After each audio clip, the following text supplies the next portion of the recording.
Hi, my name's Kathy Skipper and I'm a menopause midwife. Welcome to my channel, The Alchemy of Menopause. In this video, I want to talk about the alchemy of menopause. As you know, my channel is called The Alchemy of Menopause. My website is called menopausealchemy.com and my flagship program is called The Alchemy of Menopause. And I want to break this down a little bit in this video to show you why. Because I think that when we look around the internet, alchemy is often a word that is sort of branded about without always the sense of what it really is. And so the alchemy that I'm referring to when I talk about the alchemy of menopause is a sort of psychological, depth psychology, inner workings of alchemy, which was elucidated first of all by Carl Jung. The reason why it is so important to me is because when I was going through my deep alchemical menopausal journey 10 years ago now, I was at a huge crossroads. I've spoken about this before in prior videos. I moved halfway around the world. My mother died. My father threw away all my lifetime of personal belongings. There weren't many, there weren't much, but what was very precious. I had a cancer diagnosis and my youngest son was alienated. So I was thrust into menopause in a big way. And in a way, I'm now thankful for that in retrospect, because I think if it had been easier, I might have tried to just surf it and not actually been thrust into the depths of this journey, which has proven to be a beautiful roadmap and something that I've shared with hundreds of women all around the world, and I'm still sharing today. So why alchemy? Well, alchemy, for me, the first thing is that the feminine body, our matter, our being, is the ultimate alchemical vessel. It is cyclic, it follows the rhythms of the moon and the earth. It can conceive of and grow a baby to 9 months gestation and then birth this child multiple times in a lifetime. It is a beautiful alchemical vessel. And that alchemical vessel, as I've spoken about before, isn't just the physical body, but is the emotional self, the mind and the mind's workings, the spiritual self, and our connection to the collective. So what I want to do in this video is to just very simply guide you through the 7 alchemical transformative steps that I use to guide women in my program. Obviously, in the program, I use a certain language that I introduce women to. We go much deeper, but I just wanted to give you a taste. So there are 7 steps to this transformation. And the beautiful thing about the 7 alchemical steps are that they fit each woman's story, each woman's experience. They're not rigid. They are transformational processes that help women to go deeper into their own transformational journey. So each woman her journey, and these steps help each woman on her unique and individual journey. So the first one is around the element of heat and fire. And I love this because the most common change that women going through menopause experience is this rising heat that we call hot flashes or hot flushes in the UK. This heat that comes through the body. And so the first alchemical stage is really like the first stage of putting the pan with the beaten up eggs for an omelette on the stove. We need heat in order to transform those eggs into an omelette. We need heat in order to transform what is ready to be transformed, what is naturally arising to be transformed. And so this beautiful alchemical vessel that I was speaking about provides this heat. And so what is coming up to be transformed by this heat? And again, it depends on the woman, it depends on her story, but it will be anything that is keeping her back from being more whole.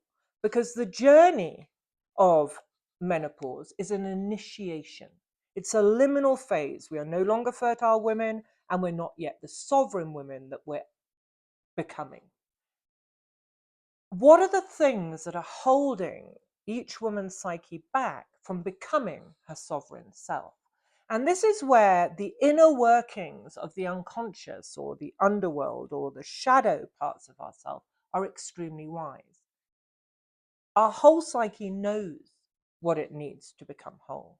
The psyche in itself is forever looking for balance, forever working things out so that we become more and more whole, because that's its function. So even though we consciously might not be aware of these things, other parts of our psyche are. And at menopause, they come up. So it could be that we are carrying unintegrated trauma from a long time ago that has been maybe even reiterated in our life as a pattern. And we've just buried it. It's been too much. We've had to get on, look after our families, work, whatever it is, and we've buried it. These things will often arise to be transformed at this period, which is why women say, I can't stop crying, feeling very emotional, I have all these memories, I'm not feeling good. But if women realize this is part of the journey, and the psyche will give you the things that you need to also integrate these, if we learn the language of the inner world, it can become easier. We're not resisting it. What we resist becomes very, hard to deal with. If we open to it and we trust in this darker, deeper part of ourselves, then things will be easier. Even trusting in the hot flashes, in the heat that's arising, that it is doing something that is moving us towards our sovereignty. So other things that can come up are even, things way from the past, ancestral patterns that weren't dealt with. Our mother was unable to deal with them. Our grandmother was unable to deal with them. It might have been a trauma that your great grandmother suffered from. And that just became this underworld sort of survival strategy. Women were always deeply codependent, or they couldn't have children, or whatever it was. This will come up to be identified, integrated, worked with, so it becomes your wisdom and no longer, like alchemy, it will no longer be this heavy lead that's keeping you down. It will be transformed. But fire is the first process of transformation. Secondly, we have another stage, which is water as the element. It's very fluid. Water is a very traditionally feminine quality. And if you think about the way water flows, it always gets round obstacles. It also erodes and cuts into matter. It's a very powerful element, but it is often in the underworld as well. The underwater waters in Europe, for example, were often seen as very sacred, snake-like and sacred. They were called the weave, Wouivre, and they were considered the underwater sacred pathways of the feminine part of the earth. And often when they surged up in a spring, for example, they would be holy springs or sacred springs. So this idea of water and fluidity is connected to the unconscious. The unconscious acts like water. It can come through in dream images. For example, when we're asleep, we're not resisting it. Our ego or awareness isn't trying to judge it or stop it. So it comes through in dream images. So dreams are an important help on this journey of menopause. They are bringing us precious information from the unconscious. So what's coming up from the shadow? Are we resisting something? Is that why we're crying all the time? Is that why these emotions are coming up?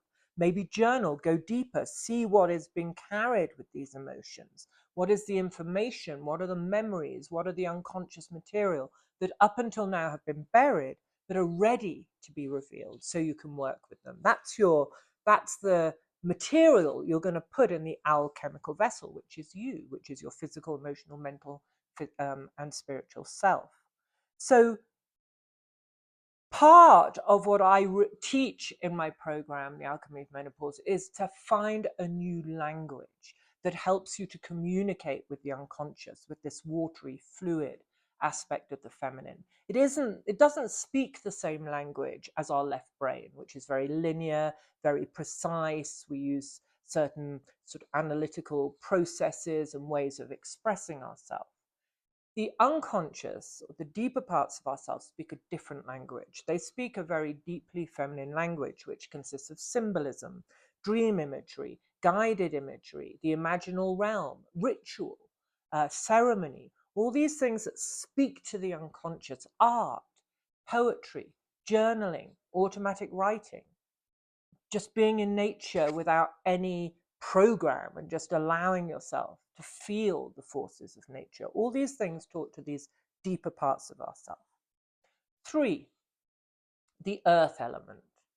So this is to do with our embodiment, with our matter. So I really like thinking of matter, as being at the heart of the great mother goddess. Matter, matrix, the mother are all formed from the same core. And so matter is deeply feminine. None of these things that I'm talking about to do with our new language for the unconscious, or the need for transformation, or the inner workings of our dreams, all this comes through our matter. We're not doing this in some other realm and just keeping it up there. It has to come through our matter, and it's our matter that is our biological process that is triggering and helping us to go deeper. This is what it's meant to do at this period in our lives. These biological triggers are hormones that aren't just taking us on a physical level from being fertile to being non-fertile. It's much deeper than that, because it touches all these other parts of the vessel. It does this. These physical triggers are touching our emotional self, our minds, our spiritual self. But we can't forget the matter. We can't forget the body. But I think the key to remember here is not to judge it as getting older, not to criticize it and see it just in terms of decline, but to see it as a beautiful journey of life. And in this journey, there are stages and cycles. And yes, in this cycle, there are parts of us that are dying, our fertile self, our younger self. It's going back into the earth. We are no longer expressing that physically. Even if we try through doing sort of facelifts and things, it doesn't work. It looks sclerotic.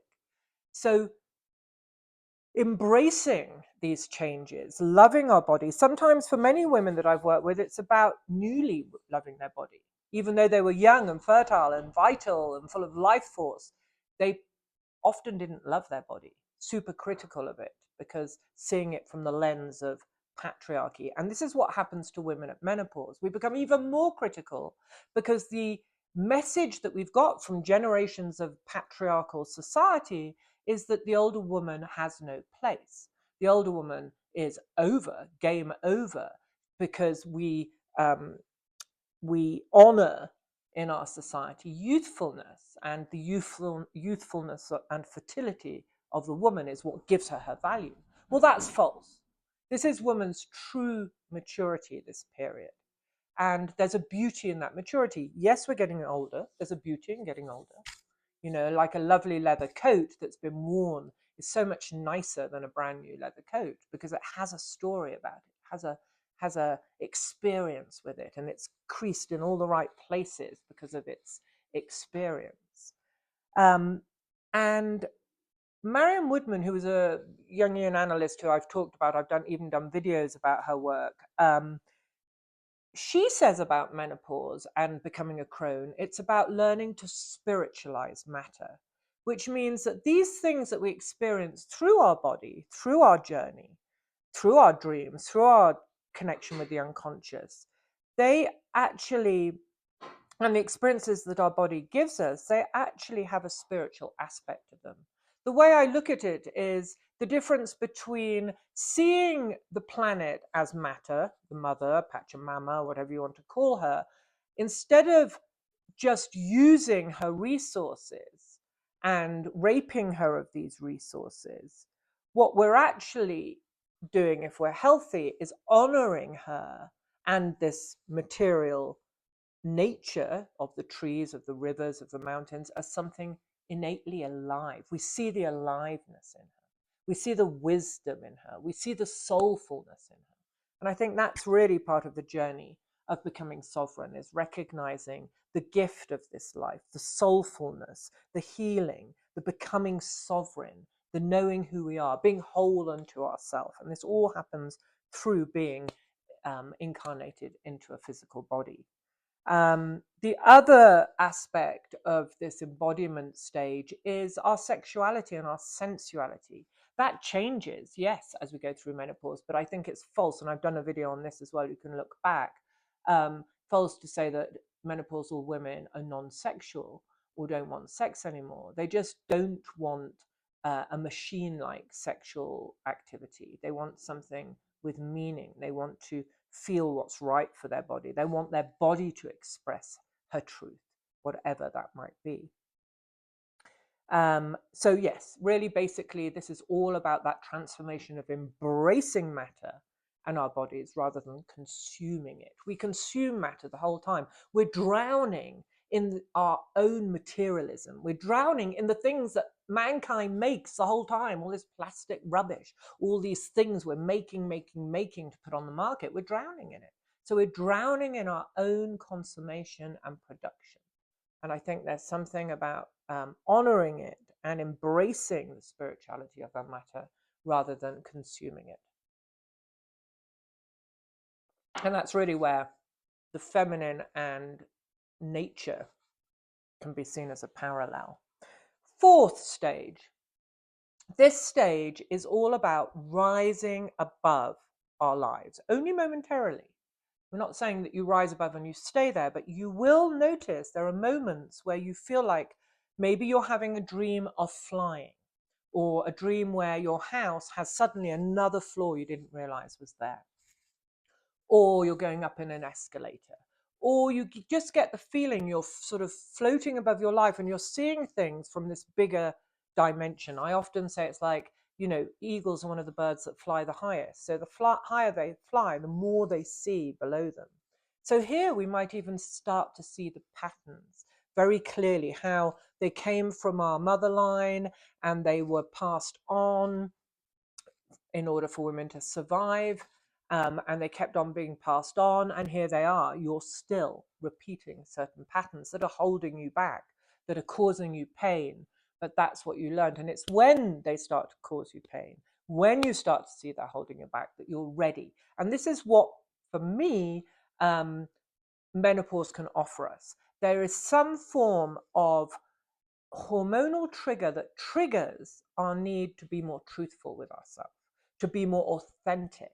And because of that, we start to see what isn't truthful, what the patterns we're leading, the relationships we're going into in a certain way that isn't authentic. For me, it was codependency. It suddenly started to feel uncomfortable. There's that Rumi quote that once, you know, when the mask starts to be outgrown, it scratches and hurts the face. And so that's what happens at menopause. The more authentic we're called to be so that we can become our sovereign self, the more our old patterns that weren't authentic or just patterns of survival start to show up. And this is easier to see when we are higher above our lives. You know, just going up on top of a mountain and seeing the view. I live on a mountain, so I get this view a lot, and I'm very aware of the patterns in my life and where they came from. It's been one of the big healing aspects of my life. We can also see when we rise above our lives the choices we have in front of us. Do I have to keep on doing the same thing? Can I not use this period of pause and rising above things to see the bigger picture, to actually decide what are my true desires? What do I really want? Is it what I thought I always wanted, or is that starting to be something that dies away in place of something that I hadn't given myself the choice about or the ability to think about? And these are, for me, you know, I've always been a teacher, but up until 10, 11 years ago when I moved to the States, I was very much hands-on. I had gardens, I had a farm before that. So I was teaching, I was making herbs, I was selling herbs, I was teaching about gardening, had my hands in the dirt. And since I've been in America, I'm now distilling. So that is fulfilling something. And I'm created a distillery. And I'm starting to see I love teaching, but I need to find that balance. I need to honor this other part of myself that I'd kind of excluded. So what parts of yourself, when we rise above ourselves, we can see what parts of ourselves we've been neglecting that want to be expressed. And we can rewrite our narrative as well. If we start to see the patterns coming through, we can say, well, what do I need to do to stop this pattern? And what is the rewriting of this pattern? So one of my big patterns is that women were always in my line totally, totally dependent on men because they were in India. And so mixed race women who married a British man, for example, or even a mixed race man, which was the case of my great grandmother, they were dependent in India on their men. If their men died, they had to remarry. Whoever it was, the community would make sure that they found another husband because they couldn't survive without. So for me to rewrite this narrative, which I carried through into my life and was educated by my mum in this way, subliminally, is that I have to become the breadwinner. I have to become the person that's responsible for my needs and for the needs of others in my family. That's me rewriting, turning it around. I'm a woman. I can put myself out there. I believe in my work, and I can allow myself to be recompensed for my work through the system that we use in our world today, which is financially. So what is the story that you need to change the patterns of and rewrite the narrative of? That is the gift of this liminal phase of menopause. That is the pause. We're transforming, we're going through things, we're seeing what fits our authentic self as we move into sovereignty and what needs to die. And that brings me on to the next stage, which is stage 5. And there is the need to let die what needs to die. If we don't, if we try to resist the change and the transformation, we actually die. Because, and I think this is very well described when you look at women who've had a lot of plastic surgery, trying to keep their face, facelifts, puffing, whatever it is that they do, trying to keep their face as young as possible. And then you see that woman 20 years later, and the face often looks sclerotic. The movement of the face can't go about in the same way. The lips can become very static. There's a stagnation, a scleroticism. And this is what happens to the whole of our psyche, our emotions, our minds, our spirituality, our vitality. If we try to hang on to who we were before, but who we were before naturally needs to die because there's a new birth in that death. There's a new light that's coming through, our sovereignty. But if we're unable to see that, or we're frightened of going there, we want to, stay the same as we were, and there's a huge industry encouraging us to do that, then actually we die inside because we're trying to go against nature. We're not allowing the process and trusting the process and the wisdom of the sovereign woman. And don't forget, I've done a video on this as well. It's no longer the triple goddess, maiden, mother, crone, but now we have maiden, mother, and then we have 2 or 3 decades of sovereignty before we become the crone. Being in our vital life force as an older woman, being in our truest potential and our authenticity, knowing who we are, whole unto ourselves. It's a beautiful place to be. But we have to go through the initiation to get there. It doesn't happen like that. We have to go through the hardships and the challenges and the feelings of the initiation. That's what menopause is. I'm showing you the way. You can take it or not. That's your journey. But I'm showing you the way. And I have been doing this for 10 years with hundreds of women. And I always see growth and expansion and inspiration. Okay, so what's dying? What needs to be composted? Where's feeling the grief in that? Maybe you never had children, you wanted them, and now you're going from your fertile years to your non-fertile years. There's grief in that, but there's also a lot to learn. Maybe the pattern of not being able to have a child was something that didn't belong with you or start with you. You can see how maybe a trauma in your great-grandmother or great-great-grandmother's life created this blockage, and you can work through that. And even though you have to feel the grief of not having your own child, you can, as you go through this grief and you understand this story and you become a sovereign woman, you just by being you are holding a healed wise aspect of this challenge that your physical body went through and your emotional body and your mental body went through in life.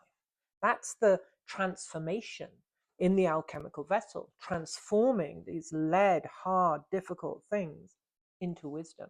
That's part of the liminal phase of menopause. And then we just have two more. 6 is real shadow integration. Now, shadow integration, we say shadow work, but it's not actually shadow work because we don't, and we say we go into the underworld. And in a way, we navigate the underworld, but really what we're doing is building a relationship or an open doorway between what's ready to come up from the unconscious and our conscious self. And it's in our conscious mind. We shine the light on it that we work with what's come up from the unconscious. And so in this stage, what we really see is we go from this either or polarity of life in our modern world. You're either good or bad, you're strong or you're weak, you're a woman or you're a man, you're conscious or you're unconscious, you're empowered or you're disempowered. But actually, in this stage, we realize there's something that shifts and we start to see through this shadow integration that we aren't either or, we're and. And we can hold the tension of that. So the very big thing that happens in the feminine psyche or feminine consciousness during menopause is this awareness that we have an inner masculine or another counterforce that is opposite to our expressed feminine self within us. And I call this part of us the inner masculine. Marion Woodman called it the inner masculine because it's shaped and formed by generations of couples. So it's the relationship between you and all the men in your life, your father, your grandfather, your brothers, your mentors. It's shaped by the relationship that your mother had with her father, grandfather, brothers, mentors, etc., husbands, your great grandmother, and so on. This relationship women had in your line shapes your inner masculine, with the masculine, shapes your inner masculine. So we realize, yes, I am a woman and I identify as a woman and my biology is feminine, but I have this inner masculine and I have to admit that and acknowledge that and see how that plays out. Also for me, I realized that yes, people thought I was strong and powerful and a good teacher, but also I'm very fragile and sensitive and lack self-worth. So I had to sort of balance these two so that instead of, if I resisted this and said, I'm just this would become even more power over me because it would be stuck in the unconscious. But if I acknowledge it, I can work with it, honor it when it's there, give that part of me what it needs. Conscious and unconscious, we build a relationship. We're not just what's available consciously. Oh, this is the only reality. What is in the light, what I can put under a microscope and say, look, we've done double blind tests and this is what happens. This is the truth. No, acknowledging that there's this whole world of the unconscious. So it's actually a lot bigger than our conscious awareness and that influences us deeply, and that by building a relationship with it and honoring both parts of ourselves, we become more and more whole. So there are all these different polarities that instead of doing this with, we do this with. We hold the tension of the opposites. And then finally, this actually leads into the final stage, which in alchemy is called either the sacred marriage, the inner marriage, the sacred union, the conjunctio. It's when these two opposing forces come together in a beautiful, harmonious relationship. I always say it's like the Gibo rune, two separate and whole parts of ourselves that come together, but they retain their separateness even in unity. So it's the Gibo rune as a cross. So they touch, but only at one point, like a cross. And this is the harmonious relationship. I honor this part of myself and I honor this part of myself. I try and find the balance. And really, it's the model of health. The model of health in depth psychology is that there are these two opposing forces that we find in nature. We find them in mammals. It's the egg and the sperm. And without them, even if it's done in a Petri dish, we need these two forces to come together to create the third, which is the reproductive, natural reproductive desire of humanity. And this happens within us as well. So if you think at menopause, we're birthing our mature self, our sovereign self. So part of the journey, and this is what I believe and I see in the women I work with that comes up, are the parts that where these two opposing forces are out of sync. Could be that a woman has been deeply abused but hasn't ever been able to confront her father, for example. So she's internalized it. So she has this deeply abusive masculine and this fragile feminine who hasn't been able to counter the masculine in the real world or in herself. So that's what we would work on. How do we bring more strength to the feminine and really confront and disactivate this tyrannical masculine so that we can find the sacred masculine underneath. It's a lot here. I'll do some videos on it, but it's about finding this beautiful balance that's harmonious so these two parts of us can birth our most creative, authentic, sovereign self. And I promise you it works. We don't control it in the way that we think we want to control our outer lives. It's the inner life. So there's a need for trust and awareness and allowing and believing that the unconscious is infinitely wise, terribly feminine in nature, and weaves beautiful stories. So my job as a menopause midwife is to hold the space for each woman's work as she goes through the program. So if you're interested in this program, the doors are now open. We'll be onboarding women on the 20th of June. So from now until the 20th of June, the doors are open. And this is a new program in the sense that it's my work is the same, but it's all on a back end in videos and guided journeys and text and information for you to learn in your own time. There is also, coupled with that, I have a collaboratress who's a herbalist called April Coburn, brilliant herbalist, who's there for lifestyle support, herbs for supporting all these aspects of the journey, physical, emotional, mental, and spiritual. And so you're really supported on all levels. And we do individual onboarding, which means that each woman will fill out a small questionnaire and we will get back to her with pointers for how to begin the program, the things to look out for. There'll be a midterm check-in as well as an end check-in, plus weekly live Q&As, hot seats, group coaching. So we'll come together every week, but not for us to teach you the material, for us to be there to answer your questions. Teachers are here to answer questions. Guides are here to hold space. And that's what we'll be doing for you and with you every week. And those will be recorded for people who cannot turn up live. So I hope you join us. If you have any questions, please leave them in the comments below. I'll leave the link to the class, and lots of love as usual.